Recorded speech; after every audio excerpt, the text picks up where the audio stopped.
اس خوشی کی طرف میں اشارہ کرنا چاہ رہا ہوں کہ ماشاءاللہ اہل و عیال سمیت اور 3 بیٹے یہاں پہ آپ کی بیٹیاں اور 3 بیٹے ہیں، 3 بیٹے اور چوتھی اہلیہ بھی الحمدللہ گھر والی بھی ہے، 3 بیٹے بھی ہیں، 2 بیٹیاں بھی ہیں الحمدللہ۔ تو یہ ویسے بچوں سے انٹریکشن آپ کا، چونکہ سفر میں رہتے ہیں آپ باہر ہیں، تو یہ ان سے کتنی دیر بعد مل رہے ہیں آپ؟ مولانا عمار، میں اکثر ساتھیوں سے گزارش کرتا ہوں کہ کام کرنے والے کو پوری دنیا اگر دکھ دے اور گھر سے سکھ ملے تو دکھ محسوس نہیں ہوتے۔ پوری دنیا اگر سکھ دے اور گھر والے دکھ دے تو سکھ ختم ہو جاتے ہیں۔ اور کوئی شخص بھی جو دین اور دنیا کی کوئی بھی تحریک چلاتا ہو، اس کی جو گھر سے معاونت اور سپورٹ ہے وہ سب سے اہم ہے۔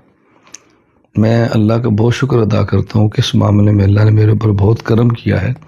چاروں گھر والے، میری شادی شدہ بیٹیاں، میرے داماد اور دوسرے بیٹے اور بیٹیاں، کوئی ایک فرد ایسا نہیں ہے کہ جو میرا معاون نہ ہو الحمدللہ۔ اس لیے مجھے گھر کو سنبھالنے میں کبھی بھی دقت پیش نہیں آئی، اور میں جتنا کام کر رہا ہوں اس میں بہت بڑی معاونت میری بیویوں کی ہے، میرے بچوں کی ہے، میری بیٹیوں کی ہے اور میرے خاندان کی ہے۔ اسٹار ہوتا نہیں کہ وہ سارے ٹائم سال میں 1 دفعہ ملنا، 2 دفعہ ملنا اور بچوں سے تو میرے خیال 2-3 سال مل جاتے ہیں۔ بعض بچوں کو تو میں 5 سال بعد ملا ہوں، بعض بچے ایسے بھی ہیں کہ جو پیدا ہوئے اور میں نکلا ہوں اور ہماری 6 سال بعد ملاقات ہوئی ہے۔ الحمدللہ اللہ کا بہت شکر ہے۔ اس کی بنیادی وجہ، چونکہ یہ مستقل ایک موضوع ہے، کبھی آپ 3-4 گھنٹے کا ایسا ریکارڈنگ کریں، چلو خاندان سے متعلق ہو تو میں کھل کر بات کروں۔ میرا اندازہ یہ ہے کہ میری شخصیت کا یہ پہلو لوگوں کے سامنے نہیں ہے جو خانگی امور کا ہے۔ میں ایک مختصر سی گزارش کرتا ہوں کہ ہمارے یہاں کیا ہوتا ہے، جب ملک سے باہر ہوتے ہیں اور بیوی بچوں سے بات ہو تو ہم عموماً کہتے ہیں میرا چاند مجھے دکھاؤ، میرا بیٹا دکھاؤ، ماشاءاللہ بڑی پیاری لگ رہی ہے، اور بیوی کو نظر انداز کرتے ہیں۔ میرے کام کی پالیسی ہے کہ میں بیرون ملک سے بیوی کو خوش رکھتا ہوں، وہ پھر اولاد کو خود خوش رکھتی ہے۔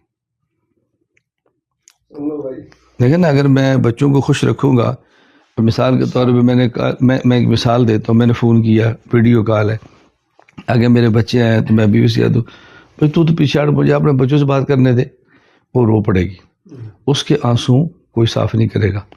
اور اگر میں بچوں سے کہہ دوں پیچھے ہٹ، میں نہیں سے بات کرتا، امی سے کرنے دو، وہ روئیں گے، تو ان کے آنسوں پوچھنے والی ماں موجود ہوتی ہے، اس کا آنسوں پوچھنے والا کوئی نہیں ہوتا۔ بڑا ویلڈ پوائنٹ ہے۔ اگر ہم میں اور اسلام سفر میں اکٹھے ہوتے ہیں تو میں نے اس لیے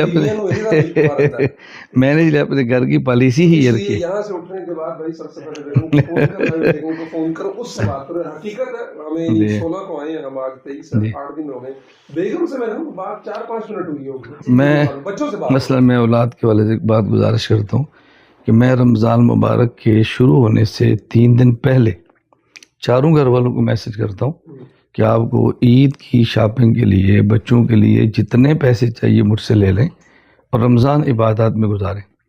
میری کسی بیوی کو مجھے کہنا نہیں پڑتا کہ رمضان شروع ہو گیا تو پیسوں کا کیا کرنا ہے، کپڑے کیا کرنا ہے، جوتی کا کیا کرنا ہے۔ اس کے بعد جب عید میں چند دن باقی رہتے ہیں تو میں گھر والوں کو میسج کرتا ہوں کہ اپنے خاندان کے جس بندے کو یا اپنی سہیلی کو جس کو عید دینی ہے مجھے بتا دو کتنے پیسے چاہیے، میں ان کے پیسے دیتا ہوں، وہ عیدی دیتی ہیں، پھر مجھے اطلاع کرتی، اور میرا موبائل جو پڑا میں دکھاتا، اور عین عید الفطر والے دن یعنی میرے 5 گھر والے حتیٰ کہ جو میرے ساتھ ہیں وہ بھی ہر ایک کے موبائل کے اندر پھر 5000 گیا۔ میں نے کہا عید کے دن کی آپ کی عیدی ہے، عید سے پہلے الگ دیتا ہوں، عید والے دن دیتا ہوں۔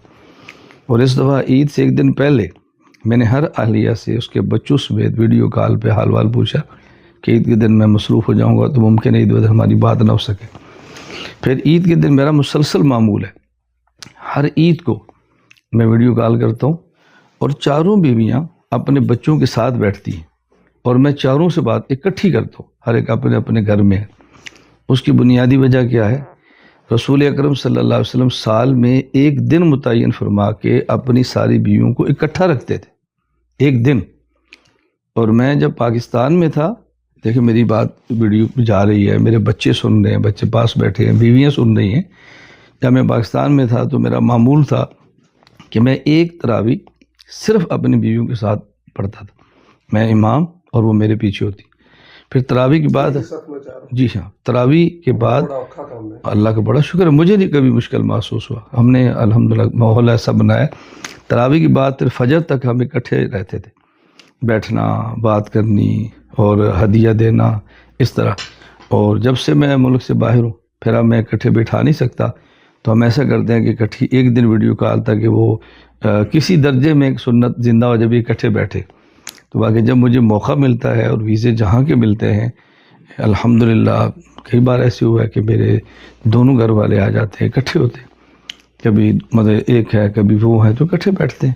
تو گھر کا ماحول میرا اللہ کا اتنا کرم ہے. ابھی ہمارا سالانہ اجتماع 25 جنوری کو ہوا ہے. جو خواتین شریک ہیں وہ میرا بیان سن رہی ہیں, بتائیں گی کہ میری ایک اہلیہ جو عالمہ نہیں ہے وہ سندیں دیتی ہیں, ایک اہلیہ عالمہ ہے وہ تلاوت کریں گی, ایک نعت پڑھیں گی, ایک بیان کریں گی, اور خدمت میں اکٹھی پوری آنے والی مستورات کو سنبھالتی ہیں. یہ کیسے ممکن ہے کہ آپ نے جو ہمارے یہاں تو مطلب ایک برداشت دیکھنا گوارا نہیں ہوتا اور آپ نے چاروں کو دسترخوان مولانا اس کا جو بنیادی تعلق میں نے پہلے آپ سے گزارش کی ہے نا کہ اگر ہم تفصیلی اس پہ کبھی گفتگو کریں, اور میں قسم اٹھا کر کہہ سکتا ہوں کہ شاید میں بتا نہ سکوں کہ اس کا خاندانوں کو کتنا فائدہ ہو, اور کتنے خاندان میرے ساتھ جڑے ہوئے ہیں جن کے گھریلو ماحول اتنے اچھے ہیں کہ وہ یہ قابل تقلید ہیں اور مثال کے بیان کرنے کے قابل ہیں.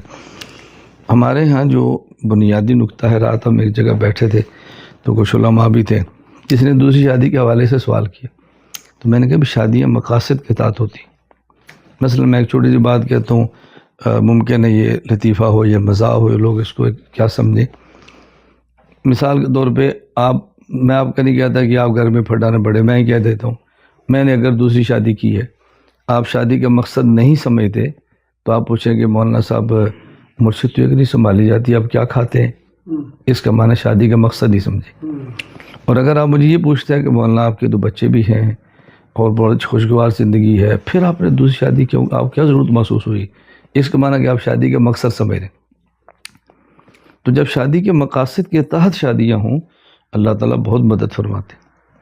وہ خواتین جو میرے ای مرکز کے تحت پڑھ رہی ہے, کوئی خاتون آپ کے عالیہ سے رابطہ کر لو بتائے گی کہ 500 سے زائد خواتین ای مرکز میں پڑھتی ہیں, اور ان کو اکٹھی پڑھانے والی, چونکہ میری پہلی حالیہ عالمہ نہیں ہے, 3 عالمہ وہ پڑھاتی ہیں, میری جو بیٹیاں عالمہ ہیں وہ پڑھاتی ہیں. اگر ہمارے گھر میں کوئی مسئلہ ہوتا تو دنیا میں کہیں تو ہلکی سی بات اٹھتی نا, انہیں اکٹھی پڑھا رہی ہیں اور پڑھ رہی ہیں. اب سرگودا ہمارا اصلاح النساء مدرسہ ہے تو اس میں میری عالیہ پڑھا رہی ہے, اور پہلی بیوی سے جو بیٹی ہے وہ پڑھا رہی ہے. ایک نے درجہ حفظ سنبھالا ہے, ایک نے درجہ کتب سنبھالا ہے. اور آنے والی خواتین کو, ابھی میرے ساتھ یہاں 2 بیٹیاں اور گھر والی ہیں, تو جب تک یہ بتائیں نا کہ ہماری ستیلی ماں ہے تب تک آنے والی عورت فیصلہ نہیں کر سکتی کہ الگ تلگ ہے.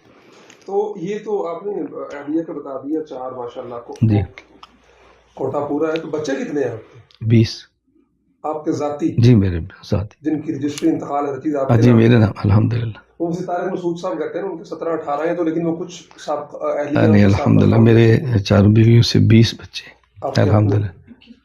21 ٹھیک رہے گا نہیں بھول گیا 21 الحمدللہ. اور سب سے بڑا بیٹا یا بیٹی وہ اب نانا دادا بن چکے ہیں؟ ہاں جی 2 بیٹیاں ان کی شادی جی شادی شدہ ہیں اور دونوں کے بچے ہیں. اور سب سے چھوٹا؟ سب سے چھوٹا ابھی پیدا ہوا, سب سے چھوٹی میری بیٹی ہے, ابھی 1 مہینہ ہوا پیدا ہوئی. ہاں جی. تو یہ آپ کی شادیاں ہی 4 ہیں, شادیاں مزید بھی تھیں؟ 4 تذکرے کا فائدہ نہیں ہوتا, چونکہ 4 ہی ہیں, میں 4 ہی بتاتا ہوں, چاروں سے اولاد.